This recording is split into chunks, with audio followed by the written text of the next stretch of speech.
क्या किया है वो एक शब्द नहीं होगा, वो केजरीवाल जी के पास नहीं है। अगर आज हम फ्री की स्कीमों को हटा दें, एक जनता को रोटी तो गुरुद्वारे में भी मिल जाती है, मंदिरों में भी भंडारा मिल जाता है खाने को, लेकिन जब उसको अपने आसपास स्वच्छता नहीं मिलेगी, जब उसके घर वाले सुरक्षित नहीं मिलेंगे, तो वो खाना किस चीज का? खा करके तो हमने पेट भर लिया, क्योंकि दिल्ली है, मेट्रो सिटी है, भूखा तो भाई साहब कोई नहीं मरता यहाँ। आप मरकट वाले बाबा चले जाओ, 24 घंटे लंगर वहां मिल जाएगा। आप हनुमान मंदिर चले जाओ, वहां मिल जाएगा। शीशगंज गुरुद्वारा साहिब चले जाओ, नानकदेव गुरुद्वारा साहिब चले जाओ, बंगला साहब गुरुद्वारा साहिब चले जाओ, आपको भंडारा मिल जाएगा, रोटी आपके पेट में जाएगी। लेकिन क्या जो मूल सुविधाएं हमें चाहिए, क्या वो उपलब्ध करा पाए केजरीवाल जी? आज क्या दिल्ली में 24 घंटे पानी मिल पा रहा है? अगर हम 5 साल और देने की सोचते हैं तो यमुना अभी तक सोच नहीं है, आगे और बदतर होगी। क्या दिल्ली की जनता को पानी मिल पाएगा? क्या आज आप सिर्फ, मैं ज्यादा नहीं बोलता हूँ, 10 मिनट भी पानी के बिना सर्वाइव करके दिखा दीजिए, मैं आपको मान जाऊंगा। केजरीवाल ने दिल्ली में, केजरीवाल जी ने दिल्ली के युवाओं को रोजगार दिया है क्या? आप इनसे पूछिए, ये केजरीवाल जी का समर्थक बन करके आए हैं, क्या लगता है? इनसे पूछिए रोजगार मिला युवाओं को? अभी तो ये बताओ, रोजगार बताइए। जिस भाई ने कहा, ये तो चलो मैं ये नहीं कह रहा कि केजरीवाल जो काम उसके जो किए वो चीज काम ही बता दो बाबूजी। ये कह रहे कि ये मेरे को लगता है कि ये भी भाई बीजेपी के लगते हैं। मेरे को ना तो बीजेपी का, ना आम आदमी। श्रीमान, बीजेपी की रैली है तो जाहिर सी बात है कि बीजेपी के कार्यकर्ता आए होंगे इसमें। नहीं, क्यों? ये बात राष्ट्रवादी लोग नहीं आ सकते, देश हित का सोचने वाले नहीं आ सकते। आप पर्टिकुलर, अगर मैं तो बात फैक्ट्स पे कर रहा हूँ, आप मुझे बताइए, पानी तो जरूरी है, रोटी तो चलो आपको मिल जाएगी, घर के अंदर सुबह शौच के लिए भी जाना है, पानी चाहिए, सब्जी बनानी है, पानी चाहिए, नहाना धोना है, पानी चाहिए। पानी तो आपको हर सेकंड चाहिए।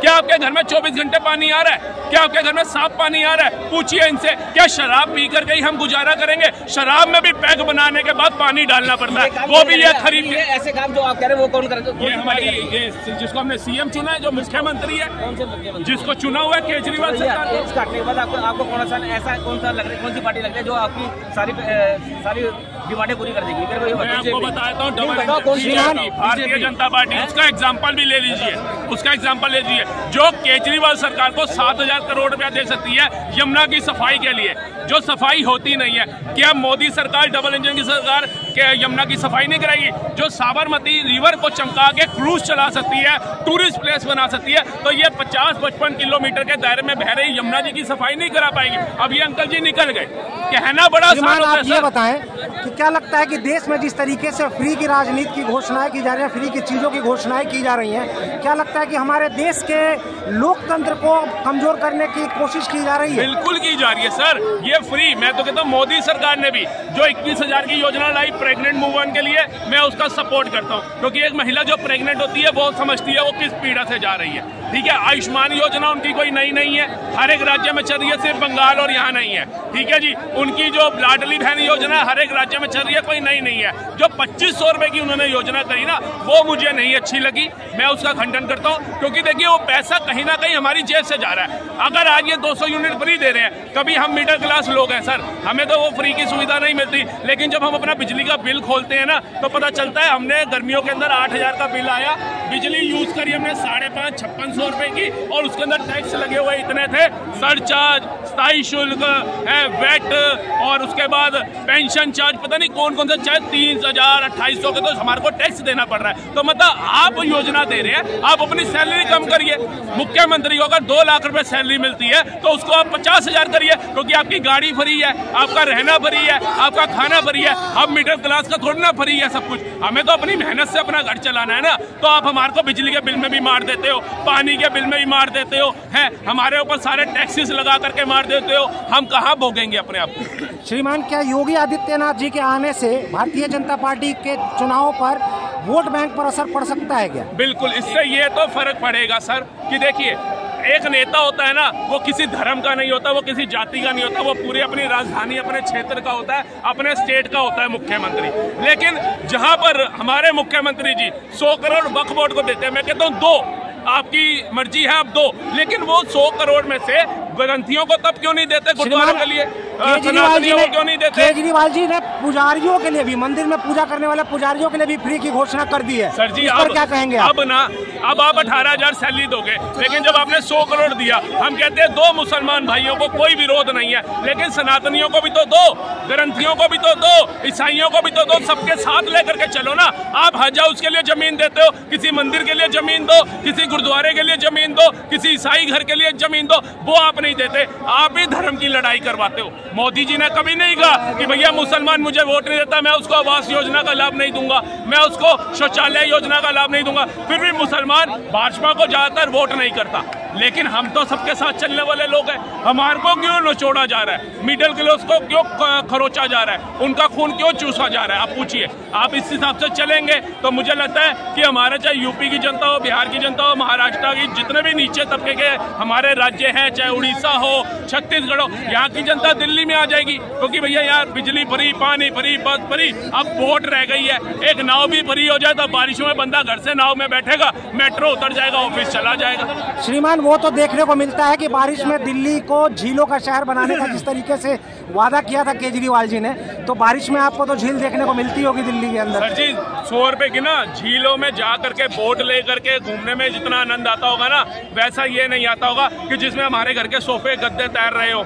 जिसमें हमारे घरों की दीवारें सीलन से भर जाएं, जिसके अंदर बारिश आए तो हमें घबराहट हो जाए, हमारे घर के परिजन नौकरियों पे तो उनको फोन करके बोलना पड़े भाई हाफ डे लेकर के आ जाओ, बादल बहुत काले बन गए हैं। तो ये घबराहट की इन्होंने दिल्ली बना दी है। अब डर लगता है दिल्ली के अंदर बारिश आती है। पहले बारिश आती थी ना, निकलने का मन करता था, घूमने का मन करता था, टेंशन फ्री होते थे। लेकिन आज केजरीवाल जी ने दिल्ली की ऐसी स्थिति कर दी, कूड़ों के ढेर, गंदगी, सीवर के ढक्कन खुले हुए, बरसाती नालियों के ऊपर जालियां नहीं है, मच्छर भिनभिना रहे हैं, काला स्मेल वाला पानी 24 घंटे। सरकार किसकी दिल्ली में? दिल्ली में बीजेपी की आनी चाहिए, डबल इंजन। किसकी सरकार आनी चाहिए श्रीमान?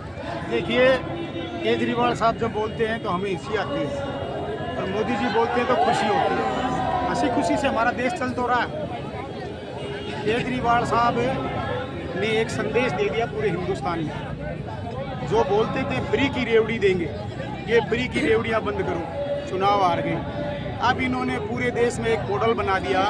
केजरीवाल साहब ने कहा 3 महीने पहले मैं 2100 रुपये दूंगा माताओं बहनों को। हमारे मोदी जी ने कह दिया मैं 2500 दूंगा। हम लोगों की क्या बोली लग रही है? क्या बोली लग रही है हमारी? क्या लगता है कि फ्री की राजनीति बंद होनी चाहिए? इस पर चुनाव आयोग को सख्त कदम उठाने की जरूरत है। ये इन्होंने शुरुआत कर दी ना, इनके देखा देखी केजरीवाल अपने मॉडल पे ले आया सबको, और दिल्ली से निकला हुआ संदेश पूरे हिंदुस्तान में जाएगा। 2100 रुपये केजरीवाल दे रहा है, 2500 रुपये मोदी जी दे रहे हैं, 3000 रुपये कांग्रेस दे रही है। हमारी तो केजरीवाल ने बल्ले बल्ले कर दी, चाहे बीजेपी जीते, चाहे कांग्रेस जीते, चाहे आम आदमी पार्टी जीते, वहाँ भी केजरीवाल, धन्यवाद है, बहुत बढ़िया। केजरीवाल इतना बुरा नहीं है। इसने सत्ता कैसे छीनी है, कैसे छीनी है, मैं भी साथ था। मैं अपने वोट जो पीछे दिया था, उस वोट का मैं अपमान नहीं करना चाहता, और हमारी जनता भी नहीं करेगी, क्योंकि हम लोगों ने वोट दिया था। अब सरकार किसकी इस बार दिल्ली में 2025 विधानसभा चुनाव में? सरकार भारतीय जनता पार्टी की आनी चाहिए। क्यों आनी चाहिए श्रीमान? ये आनी चाहिए कि ये विकास तो करेंगे। अगर बीजेपी की सरकार आई तो माननीय मनीष सिसोदिया जी का कहना है कि भारतीय जनता पार्टी हर वो फ्री की चीजें बंद कर देगी, दिल्ली में गुंडा राज हो जाएगा। इस पर क्या कहेंगे श्रीमान? सरकार इसलिए आनी चाहिए कि दिल्ली के अंदर पुलिस के पास सबसे ज्यादा पावर होती है, और किसी के पास नहीं है। न्यायालय पर इतनी पावर नहीं होती। हथकड़ी नहीं लगानी, 5000 लिया, जूते नहीं खाने, 10000 लिया, पकड़वाने के पैसे, छुड़वाने के पैसे, ऐसे भी पैसे, वैसे भी पैसे। पैसे के बिना पुलिस हिलती कैसे? जमानत, तफ्तीश, इन्वेस्टिगेशन, इंक्वायरी, जमा तलाशी, बाकी सिचुएशन है। पुलिस वाले कह रहे हैं हमारी तो चांदी है, हर स्थिति बांधी है, डंडे का जोर है, डंडा कठोर है, वर्दी का कमाल है। और फिर और क्या कहते हैं, हम अपराध मिटाते नहीं, अपराध की फसलों की देखभाल करते हैं। सेल टैक्स वाले, इनकम टैक्स वाले, कस्टम वाले, सलम वाले, रक्षा वाले, शिक्षा वाले, रेल वाले, जेल वाले, इधर वाले, उधर वाले, हम तो सबके घोटाले दबाते हैं। ये तो अंदर की बात है। फिर कहे पुलिस तो हमारे साथ है। इस पुलिस व्यवस्था ने दिल्ली का नाश कर दिया, जगह जगह स्मैक बिगड़ी। ये तो दारू बेचता था, दारू देता था केजरीवाल, यहाँ तो स्मैक का ढेरों ढेर गलियों में स्मैक। और फिर क्या कहेंगे श्रीमान? बीजेपी की सरकार बनेगी दिल्ली में, पूर्ण बहुमत से बनेगी। भारतीय जनता पार्टी की? जी बिल्कुल, भारतीय जनता पार्टी। कांग्रेस कहीं किसी राह में दिखाई देती है श्रीमान आपको? बहुत ज्यादा मेहनत में लगी हुई है कांग्रेस इस बार। देखो जी, किसी समय कांग्रेस का भी जोर था, लेकिन आज तो अस्तित्व की लड़ाई लड़ रही है कांग्रेस। बमुश्किल एक आध सीट पे कहीं आ जाए तो आ जाए, बाकी कांग्रेस का कोई। क्या लगता है श्रीमान, जिस तरीके से पूर्व मुख्यमंत्री श्रीमती शीला दीक्षित के द्वारा जिस तरह से दिल्ली के विकास को गति दी गई थी, केजरीवाल जी उसको बरकरार रख पाए?